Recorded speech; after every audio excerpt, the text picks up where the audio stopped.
तौबा नहायत नफीस चीज़ है। कितना ही बड़ा गुनाह हो, अगर इससे तौबा कर ली जाए तो अल्लाह ताला अपना हक माफ़ फरमा देते हैं।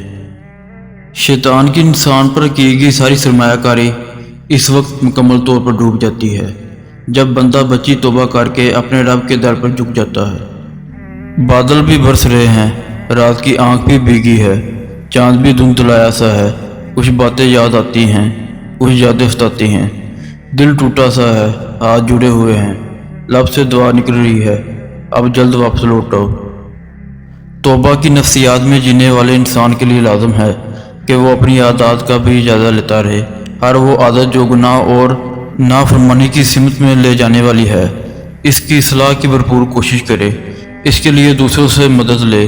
इस मौजू पर लिखी गई किताबों का मुताला करें, अपना इंतसाब करते रहें, अपने लिए कुछ मतलूब मेयारात मुकर्रर करें, इनकी खिलाफ वर्जी की सूरत में खुद पर जुर्माना मुकर्रर करें। कोई कितना भी गुनाहगार क्यों ना हो, अल्लाह इसके लिए दुआ का रास्ता कभी बंद नहीं करता। वो अपने बंदे को नवाजने से नहीं रखता। जो अल्लाह अपने बजाय किसी दूसरे को खुदा बनाकर पूजने वाले पर भी अपनी रहमत बंद नहीं करता, वो अपने बंदों का तौबा का रास्ता कैसे बंद कर सकता है। इसलिए अपनी छोटी बड़ी गलतियों पर अपने रब से तौबा करते रहो, दुआ का हाथ ना छोड़ो।